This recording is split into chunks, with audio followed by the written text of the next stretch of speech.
आज का चैप्टर 3 नादान दोस्त, उसको लिखने वाले कौन है? प्रेमचंद। ये प्रेमचंद का एक अफसाना है। ठीक है, तो हम नादान दोस्त पढ़ने से पहले प्रेमचंद के बारे में थोड़ा सा जान लेते हैं, उसके बाद नादान दोस्त पढ़ेंगे। तो प्रेमचंद पैदा कब हुए थे? 1880 में पैदा हुए थे और 1936 में उनका इंतकाल हो गया था। ठीक है, अब हम आगे बढ़ते हैं। प्रेमचंद का असल नाम धनपत राय था। ठीक है, ये उनका कलमी नाम था, यानी वो इस नाम से फेमस हुए उर्दू अदब की दुनिया में। उनका असली नाम जो उनके माँ बाप ने रखा था वो था धनपत राय। वो बनारस के करीब एक गांव लम्ही में पैदा हुए थे। ठीक है, बनारस में पैदा हुए, इसका मतलब उनका शुमार उर्दू के इब्तिदाई अहम अफसाना निगारों में होता है, यानी शुरू के जो अफसाना निगार थे उनमें उनका शुमार होता है। उनके अफसानों में जिंदगी के रूप अपने हकीकी मसाइल और किरदारों के साथ नजर आते हैं। ठीक है, यानी उनकी जो भी अफसाने वगैरह उन्होंने लिखे, अफसाने या नॉवेल लिखे उन्होंने, तो उसमें जो उनके किरदार हैं वो हकीकी जिंदगी से लिए गए हैं। गुर्बत और अफलास में जीने वाले आम इंसान, खुसूसी देहाती किसान और मजदूर उनके अफसानों के अहम किरदार होते हैं। देखिए, वही बात नीचे उन्होंने वजाहत कर दी कि गरीबी और अफलास यानी कि मजबूरी, उसमें जो जीने वाले आम इंसान है जो कि देहाती जिंदगी के किसान वगैरह हैं, वही उनके अफसानों के आम किरदार होते हैं। प्रेमचंद ने सैकड़ों अफसाने और कई नावलें लिखी। प्रेम 25, प्रेम 40, दूध की कीमत और वारदात उनके अहम अफसाने मजमूए हैं। मजमूए का मतलब ये होता है कि इसके अंदर बहुत सारे अफसाने शामिल हैं। ठीक है, गौदान, गबन, मैदान अमल, बेवा और बाजार हुस्न, ये उनके अहम नॉवेल हैं। इसके अलावा भी बहुत सारे उनके नॉवेल और अफसाने हैं। ठीक है, केशव के घर में एक कानिस के ऊपर एक चिड़िया ने अंडे दिए थे। केशव और उसकी बहन श्यामा दोनों बड़े गौर से चिड़िया को वहां आते जाते देखा करते। सवेरे दोनों आंखें मलते कानिस के सामने पहुंच जाते और चिड़ा और चिड़िया दोनों को वहां बैठा पाते। उन दोनों को देखकर बच्चों को ना मालूम क्या मजा मिलता था। दूध और जलेबी की सुध नहीं रहती थी। सुध न रहना यानी कि उन्हें होश नहीं रहता था, याद नहीं रहता था। दोनों के दिल में तरह तरह के सवालात उठते। अंडे किस रंग के होंगे, कितने होंगे, क्या खाते होंगे, इनसे बच्चे कैसे निकलेंगे, बच्चों के पर कैसे निकलेंगे, घोंसला कैसा है, लेकिन इन बातों का जवाब देने वाला कोई ना था। ना अम्मा को घर के काम धंधे से फुर्सत मिलती थी, ना बाबूजी को पढ़ने लिखने से। दोनों बच्चे आपस में सवाल जवाब करके अपने दिल को तसल्ली दे लिया करते थे। श्यामा कहती, क्यों भैया, बच्चे निकलकर फुर से उड़ जाएंगे। केशव आलिमाना गुरूर से, आलिमाना गुरूर यानी कि जिस इंसान को नॉलेज है उससे, कि मतलब मैं बड़ा हूँ, मुझे नॉलेज है सारी। अरे पगली, पहले पर निकलेंगे, बगैर परों के बेचारे कैसे उड़ जाएंगे। श्यामा, बच्चों को क्या खिलाएगी बेचारी। केशव इस पेचीदा सवाल का जवाब न दे सकता था। इस तरह 3-4 दिन गुजर गए। दोनों बच्चों की ख्वाहिश तहकीकात यानी कि जानने की ख्वाहिश दिन ब दिन बढ़ती ही जा रही थी। अंडों को देखने के लिए वो बेताब हो उठे थे। उन्होंने कयास किया यानी अंदाजा लगाया। अब बच्चे जरूर निकल आए होंगे। बच्चों के चारे का सवाल अब उनके सामने खड़ा हो गया था। चारे का सवाल यानी कि खाने का। चिड़िया बेचारी इतना दाना कहाँ से ला पाएगी कि सारे बच्चों का पेट भरे। गरीब बच्चे भूख के मारे चू चू करके मर जाएंगे। इस मुसीबत का अंदाजा करके दोनों ने फैसला किया कि कानिस पर थोड़ा सा दाना रख दिया जाए। श्यामा खुश होकर बोली, तब तो चिड़िया को चारा लेने के लिए कहीं उड़कर जाना नहीं पड़ेगा। केशव, नहीं, तब क्यों जाएगी। श्यामा, क्यों भैया, बच्चों को धूप न लगती होगी। केशव का ध्यान इस तकलीफ की तरफ ना गया था। बोला, जरूर तकलीफ तो होगी, बेचारे प्यास के मारे तड़पते होंगे और ऊपर साया भी नहीं है। आखिर ये फैसला हुआ कि घोंसले के ऊपर कपड़े की छत बना देनी चाहिए।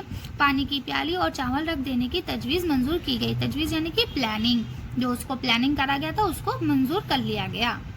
दोनों बच्चे बड़े शौक से काम करने लगे। श्यामा अम्मा की आंख बचाकर मटके से चावल निकाल लाई। केशव ने पत्थर की प्याली का तेल चुपके से जमीन पर गिरा दिया और उसे खूब साफ करके उसमें पानी भरा। अब चांदनी के लिए कपड़ा कहाँ से आए। चांदनी यानी कि छाया करने के लिए। ठीक है, फिर ऊपर बगैर छड़ियों के ठहरेगा कैसे और छड़ियाँ खड़ी कैसे होंगी। केशव बड़ी देर तक इसी उधेड़बुन में रहा। आखिर उसने ये मुश्किल भी हल कर ली। श्यामा से बोला, जाकर कूड़ा फेंकने वाली टोकरी उठा लाओ, अम्मा को मत दिखाना। श्यामा दौड़कर टोकरी उठा लाई। केशव ने उसके सुराख में थोड़ा सा कागज ठूस दिया और टोकरी को एक टहनी से लटकाकर बोला, देख, कैसे ही घोंसले पर इसकी आड़ करूंगा तो कैसे धूप जाएगी।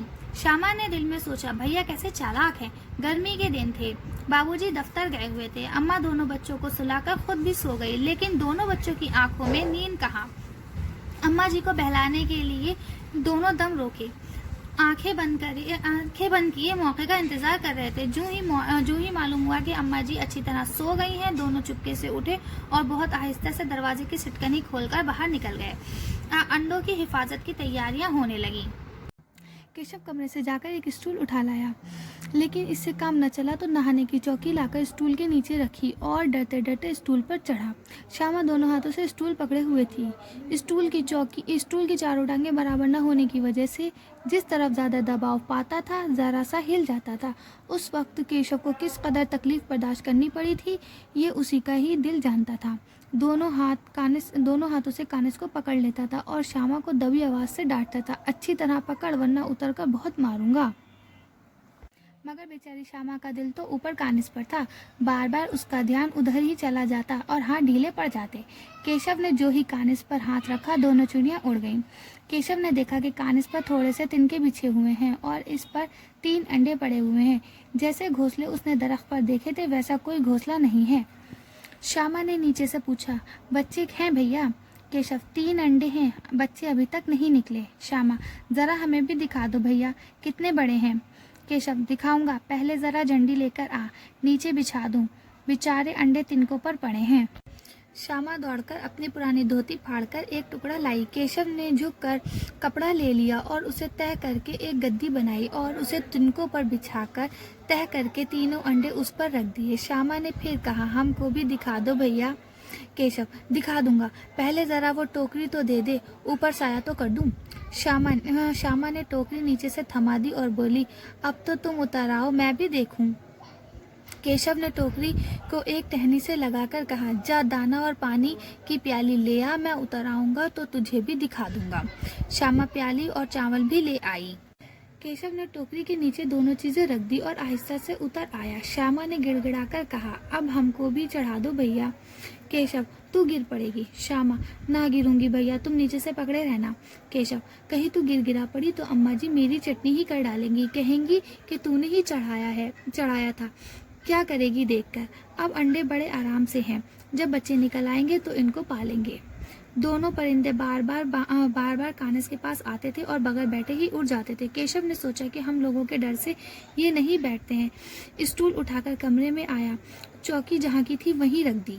श्यामा ने आंख में आंसू भरकर कहा, तुमने मुझे ना दिखाया, अम्मा जी से कह दूंगी। केशव, अम्मा जी से कह देगी तो बहुत मारूंगा, कह देता हूँ। श्यामा, तो तुमने मुझे क्यों नहीं दिखाया? केशव, अगर गिर पड़ती तो 4 सर न होते। श्यामा, हो जाते तो हो जाते, देख लेना, मैं कह दूंगी। इतने में कोठरी का दरवाजा खुला और अम्मा ने धूप से आंखों को बचाते हुए कहा, तुम दोनों बाहर कब निकल आए? मैंने कहा था दोपहर को ना निकलना। किसने किवाड़ खोला? किवाड़ केशव ने खोला था, लेकिन श्यामा ने अम्मा से बात नहीं कही। उसे खौफ हुआ कि भैया पिट जाएंगे। केशव दिल में काँप रहा था कि कहीं श्यामा कह ना दे, अंडे न दिखाए थे। इस वजह से अब उसको श्यामा पर एतबार ना था। श्यामा सिर्फ मोहब्बत के मारे चुप थी या इस कसूर में हिस्सेदार होने की वजह से। इसका फैसला नहीं किया जा सकता, शायद दोनों ही बातें थी। माँ ने दोनों को डांट डपट कर फिर कमरे में बंद कर दिया और आहिस्ता आहिस्ता उन्हें पंखा झलने लगी। अभी सिर्फ 2 बजे थे, बाहर तेज लू चल रही थी और अब दोनों को नींद आ गई। 4 बजे यकायक श्यामा की आँख खुली।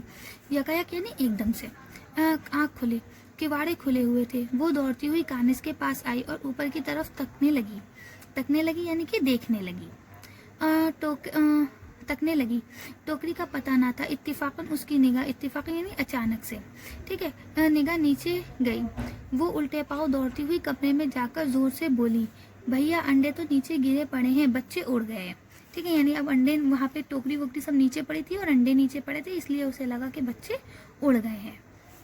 केशव घबराकर उठा और दौड़ता हुआ बाहर आया। देखता है कि 3 अंडे नीचे टूटे पड़े हैं। पानी की प्याली भी एक तरफ को टूटी पड़ी है। इसके चेहरे का रंग उड़ गया। सहमी हुई आंखों से जमीन की तरफ देखने लगा। श्यामा ने पूछा, बच्चे कहाँ उड़ गए भैया? केशव ने अफसोसनाक लहजे में कहा, अफसोस यानी कि उसे अफसोस था, ठीक है, लहजे में कहा, अंडे तो फूट गए हैं। ठीक है, उसे पता चल गया था कि अंडे फूट गए हैं। श्यामा, और बच्चे कहाँ गए?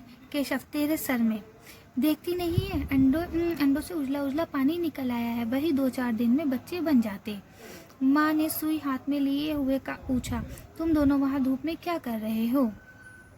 श्यामा ने कहा, अम्मा जी चिड़िया के अंडे पड़े हैं। अम्मा ने आकर टूटे हुए अंडों की तरफ देखा और गुस्से से बोली, तुम लोगों ने अंडों को छुआ होगा। अब तो श्यामा को भैया पर जरा सा भी तरस न आया। इसी ने शायद अंडों को इस तरह रख दिया था कि वो नीचे गिर पड़े। इसकी सज़ा उन्हें मिलनी चाहिए। उन्होंने अंडों को, अब अपनी अम्मा से बोल रही है, उन्होंने अंडों को छेड़ा था अम्मा जी। अम्मा ने केशव से पूछा, क्यों रे केशव भीगी बिल्ली बना खड़ा है? भीगी बिल्ली बना होता है ये मुहावरा, यानी कि डरा हुआ होना। खड़ा है, तू वहाँ पहुँचा कैसे? श्यामा, चौकी पर स्टूल रखकर चढ़े थे अम्मा जी। केशव, तो तू इसे थामे ना खड़ी थी? यानी अब देखो दोनों आपस में एक दूसरे की शिकायत कर रहे हैं मम्मी से। श्यामा, तुम ही ने तो कहा था। माँ, तो तू इतना बड़ा हो गया, तुझे ये नहीं मालूम छूने से चिड़िया के अंडे गंदे हो जाते हैं। चिड़िया फिर इन्हें नहीं सेती, यानी कि चिड़िया इसके ऊपर फिर नहीं बैठती और चिड़िया उन्हें फेंक देती है। ठीक है। श्यामा ने डरते डरते पूछा, तो क्या चिड़िया ने अंडे गिरा दिए हैं अम्मा जी? अम्मा, और क्या करती? केशव के सर सारा पाप पड़ेगा। हाँ, 3 जाने ली हैं दुष्ट ने। दुष्ट यानी कि बहुत बेरहम आदमी। ठीक है, बेरहम। केशव रोती सूरत बनाकर बोला, मैंने तो सिर्फ अंडों को गद्दी पर रख दिया था अम्मा। अम्मा को हंसी आ गई, मगर केशव को कई दिन तक अपनी गलती का अफसोस रहा। अंडों की हिफाजत करने के ज़म में उसने उनका सत्यानाश कर डाला। ज़म माने कि चक्कर में, कि हिफाजत करने के उसमें उसने उनका सत्यानाश कर डाला। ठीक है। इसको याद करके वो कभी कभी रो पड़ता है। दोनों चिड़िया फिर वहाँ कभी दिखाई नहीं दी। अब हम इसके लफ्ज़ मायने शुरू करते हैं। ठीक है। आलिमाना गुरूर। आलिमाना गुरूर का मतलब जानकारी का घमंड। ये बड़बोलापन जो इसका सही नहीं है, इसका सही यही है, जानकारी का घमंड। पेचीदा। पेचीदा यानी उलझा हुआ या मुश्किल। ख्वाहिश। ख्वाहिश माने तलब या चाहत, जिस चीज़ की हमें चाहत होती है इसे कहते हैं ना ख्वाहिश। तहकीकात। तहकीकात माने छानबीन या मालूम करना। कयास। कयास माने अंदाज़ा। बेताब। बेताब माने बेचैन। तजवीज़ मशवरा। उधेड़बुन सोच विचार। एतबार भरोसा। इत्तिफाकन यानी अचानक से। अफसोसनाक दुख भरा। दुष्ट बेरहम। शरीर। शरीर माने भी वही होता है बेरहम, शरारती। ठीक है। जम माने हुरूर। अब हम शुरू करते हैं सवाल जवाब। सवाल नंबर 1, घोंसला देखकर बच्चों के दिल में क्या ख्वाहिश पैदा हुई? जवाब, ये आप बता देंगे कि दोनों बच्चों के दिल में क्या क्या सवालात पैदा हुए थे, कि अंडे कैसे होंगे, किस रंग के होंगे, कितने होंगे, है ना, क्या खाते होंगे, कैसे पर होंगे। तो आप ये सारा लिख देंगे पहले जवाब में। सवाल नंबर 2, घोंसले तक पहुंचने की केशव ने क्या तरकीब की? जवाब, केशव कमरे से जाकर स्टूल लाया और उससे काम न चला तो नहाने की चौकी भी ले आया। ठीक। सवाल नंबर 3 आपका क्या, श्यामा को अपने भाई केशव पर तरस क्यों नहीं आया? क्यों नहीं आया? क्योंकि केशव की वजह से अंडे फूट गए थे, है ना। क्योंकि अगर केशव अंडों को ना छूता तो चिड़िया उन्हें अंडों को ना फेंकती। परिंदों के अंडों को क्यों नहीं छूना चाहिए? क्योंकि छूने से जो अंडे होते हैं वो गंदे हो जाते हैं, फिर चिड़िया उन्हें नहीं सेती। घोंसले से जमीन पर अंडे किसने गिरा दिए होंगे और क्यों? देखो, इसका आंसर सिंपल सा है कि किसने गिराए होंगे, चिड़िया ने गिराए होंगे। क्यों गिराए होंगे? क्योंकि वो अंडे खराब हो गए थे और उन्हें वो नहीं सेक रही थी। देखो, अब आपके नीचे लिखे हुए लफ्ज़ से जुमले बनाने हैं। अब पहला क्या, उधेड़बुन। उधेड़बुन का मतलब क्या होता है? कश्मकश, टेंशन में होना। ठीक है, सोच विचार करना। ठीक, तो अब आप इसको बता सकते हैं कि सवाल को देखकर मैं उधेड़बुन में पड़ गया कि इसका जवाब कहाँ से लिखूं। ठीक, कुछ भी आप इस तरह से बना सकते हैं अपनी मर्जी से। अंदाज़ा लिख दो, मेरा अंदाज़ा हमेशा सही होता है। या बर्दाश्त, मुझे बर्दाश्त की बिल्कुल आदत नहीं है। ठीक है। यकायक, एकदम से। यकायक का मतलब एकदम से। तो कहो, एग्जाम्स के डर से यकायक मेरी आँख रात में खुल गई। कुछ भी आप बना सकते हैं, है ना। सत्यानाश करना, तो सत्यानाश करना मतलब खराब करना। मेरी ड्राइंग को मेरे भाई ने सत्यानाश कर दी।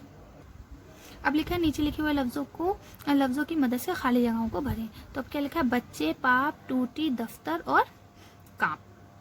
तो क्या कहा, केशव दिल में कांप रहा था, यहाँ पे कांप आ जाएगा। पानी की प्याली भी एक तरफ टूटी पड़ी थी। ठीक है। केशव के सर पर इसका चढ़ेगा क्या, पाप। ठीक, यहाँ पे क्या आ जाएगा, बच्चे निकलकर फुर से उड़ जाएंगे बच्चे। यहाँ पे लास्ट बचा दफ्तर, बाबूजी दफ्तर गए हुए थे। ठीक है। अब लिखा है नीचे लिखे हुए लफ्ज़ों को वाहिद और जमा बनाए। जो वाहिद है उनके जमा बनाए और जो जमा है उनके वाहिद बनाए। अब क्या है, सवालात, ये जमा है तो इसका वाहिद क्या होगा, सवाल। मौके, मौके का जमा क्या होगा, मवाक़े, अलिफ आ जाएगा बीच में। ये क्या है, तकलीफ, तकलीफ का क्या हो जाएगा, तकल्लुफ़ात या तकलीफ़ात। ख्वाहिश, ख्वाहिश का क्या हो जाएगा, ख्वाहिशात। परिंदे, परिंदे का क्या हो जाएगा, परिंदा। चीज़, चीज़ का क्या हो जाएगा, चीज़ों। ठीक है। अब आपका ये कवायद दिया गया है, इसमें आपको कुछ करना नहीं है, बस आपको पढ़ने के लिए दिया गया है कि ये जो नीचे 3 जुमले आपको दिए गए हैं इसमें आइंदा आने वाले ज़माने की बात की गई है कि खाऊंगा, करेगा या जाएगा, इस तरह से। तो इसे हम कवायद की ज़बान पे क्या कहते हैं, मुस्तकबिल। बस यहाँ पे आपको इतनी सी बात बताई गई है, बाकी आप इसे एक बार पढ़ लेंगे। अब लिखा है नीचे लिखे गए लफ्ज़ों में मुज़क्कर और मुअन्नस लिखें। ठीक है, तो अब जो मुज़क्कर है उनके मुअन्नस लिखने हैं और जो मुअन्नस है उनके मुज़क्कर लिखने हैं। ये आपको पता है ना, लेडीज़ और जेंट्स वाली बात है। मुज़क्कर आदमी और मुअन्नस औरत। तो अम्मा क्या है, मुअन्नस है, तो इनका क्या हो जाएगा, अब्बा। चिड़ा, चिड़ा का क्या हो जाएगा, चिड़िया। बहन का क्या होगा, भाई। बच्चे का क्या होगा, बच्ची। बिल्ली का क्या होगा, बिल्ला। अब नीचे लिखे हुए मुहावरों को जुमलों में इस्तेमाल करना है। अब पहला क्या है, चेहरे का रंग उड़ना। चेहरे का रंग उड़ना यानी कि डर जाना, तो आप इसका बना सकते हैं। ठीक है, भीगी बिल्ली बनना। भीगी बिल्ला बनना यानी कि बहुत ज़्यादा डर जाना। ठीक है, किसी से डर के चुपचाप सर झुका के खड़े होना जब आपकी खुद की गलती हो। फुर से उड़ जाना, ये जल्दी से उड़ जाने की बात है, चिड़िया फुर से उड़ गई।